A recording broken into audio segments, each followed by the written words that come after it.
the stock market has boomed, in case you haven't seen it. Trump put a pause on tariffs on pretty much all countries if they're looking to make a deal. The only ones that retaliated are China and Canada.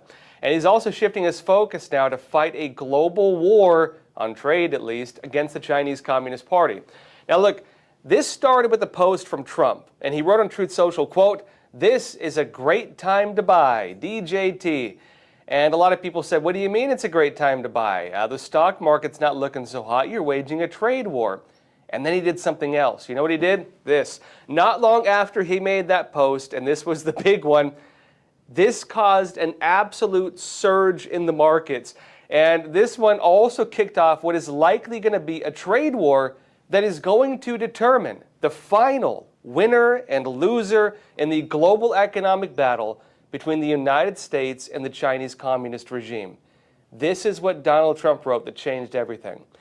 He said this, quote, "Based on the lack of respect that China has shown to the world's markets, I am hereby raising the tariff charged to China by the United States of America to 125% effective immediately." And he added, at some point, hopefully in the near future, China will realize that the days of ripping off the USA and other countries is no longer sustainable or acceptable.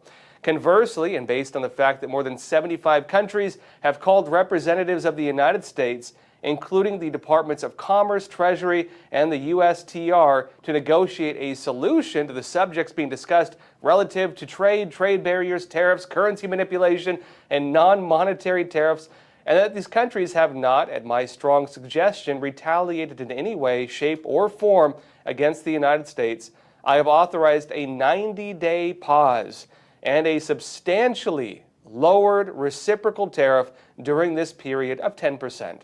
So he said this is effective immediately, meaning all the tariffs on all these countries around the world reduced to about 10%. That's still pretty dang high, but it's better than what they were having before. And Trump says, thank you for your attention to this matter.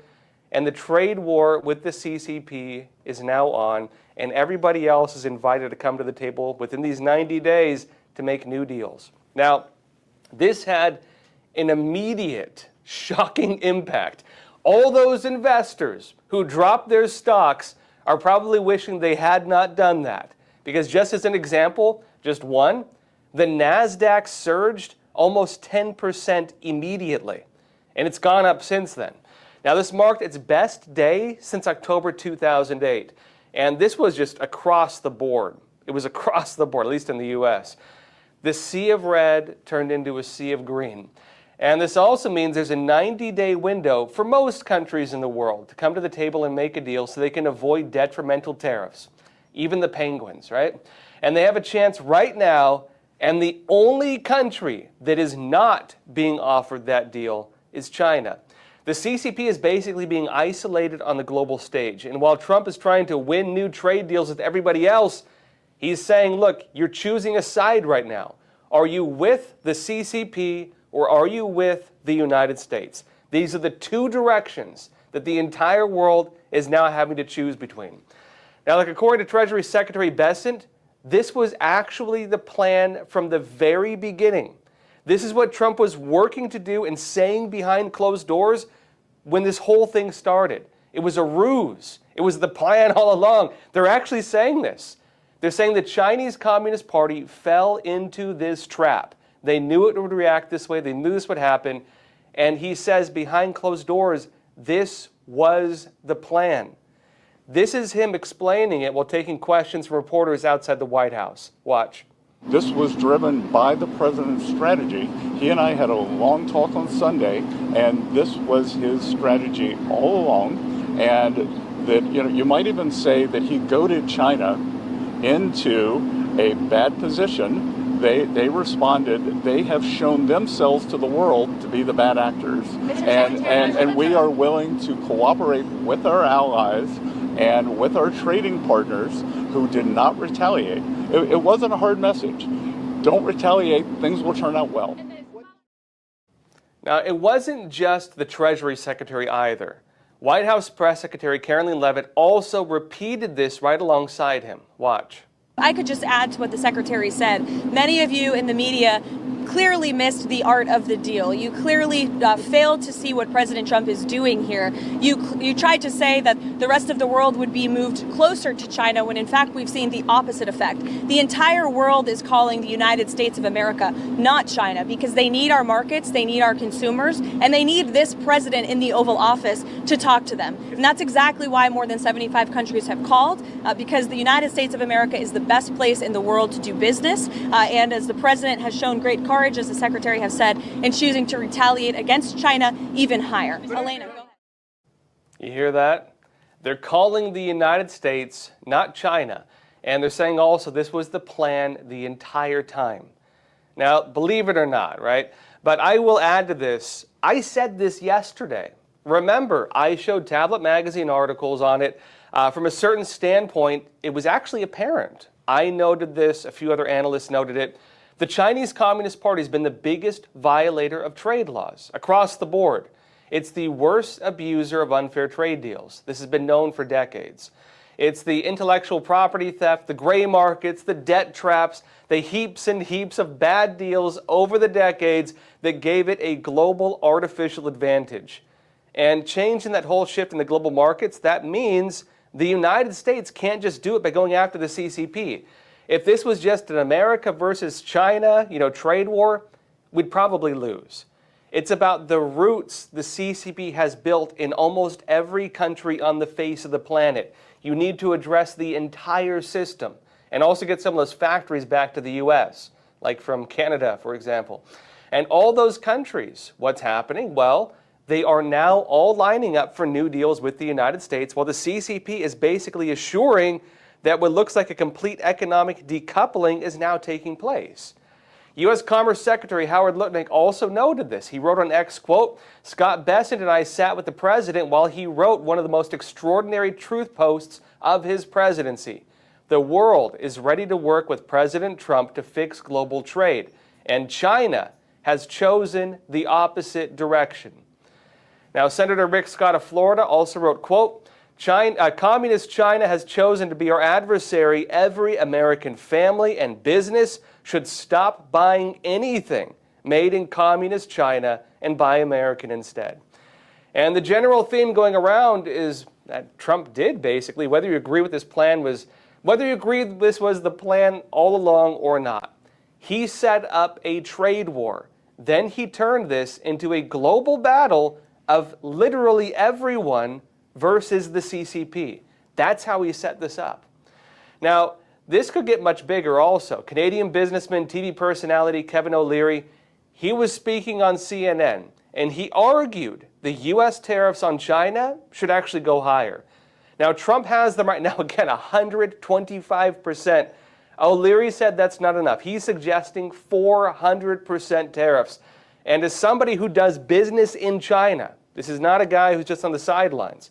He suggested he and others are fed up with the way the Chinese Communist Party does business because they take advantage of everything, they rip everyone off, and he explains exactly what they deal with. Watch.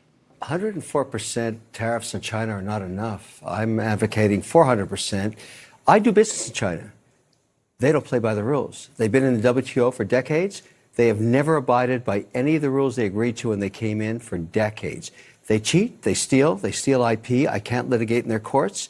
They take product, technology, they steal it, they manufacture it, and sell it back here. I want Xi on an airplane to Washington to level the playing field. It's just not about tariffs anymore. Nobody has taken on China yet, not the Europeans, no administration for decades. As someone who actually does business there, I've had enough. I speak for millions of Americans who have IP that have been stolen by the Chinese. I have nothing against the Chinese people. They brought great literacy, art, and tech to the world. The government cheats and steals, and finally, an administration, you may not like Trump, you may not like his style or his rhetoric, finally, an administration that puts up and says enough. 400% tariffs tomorrow morning. He'll tell you why. Xi can only stay the supreme leader if people are employed. If we wipe out any business there, because we are still 39% of all consumables on Earth and 25% of the world's GDP, America is the #1 economy on Earth with all the cards. We will not have that forever. It's time to squeeze Chinese heads into the wall now. Well, hold on. Look, I'd say he's totally right. The United States holds the cards on this, and Xi Jinping, the head of the CCP, his control of China is really delicate right now. He is not in a strong state. And this also ties into what I've been saying. The CCP abuses everything, including its own people. All countries are being abused by bad deals with the Chinese Communist Party. Every business that's there gets abused by the CCP. With the tariffs, the big issue for China is not imports, though, it's exports. They need to sell their stuff to other countries. And Treasury Secretary Bessent explained this as well when speaking with the press. Watch this. As I said, we've given 90 days, and the only certainty we can provide is that the U.S. is going to negotiate in good faith, and we assume that our allies will too. And in terms of certainty, we will see what China does. But what I'm certain of is that what China is doing will affect their economy much more than it will ours, because they have an export-driven, flood the world with cheap export models, and the rest of the world now understands, because when we put up our tariff wall, those exports were already flowing to the rest of the G7 and to the global South. Now, on the point of China, the CCP is not showing any signs they want a deal. In fact, they're actually doubling down right now even more. And so now, look, we get to sit back and watch all of this unfold. And also, other countries are saying they're not going to side with the CCP. The Chinese Communist Party has been trying to go to other countries, Australia, Europe, and they're saying, side with us, join us to fight the United States. And everybody's saying, no, America is my best friend, not you. And that's the place the CCP is now finding itself on this entire global battle, including in its own backyard with South Korea, for example, with Vietnam, with Japan. It's not looking so hot for them, maybe even Russia. We'll see.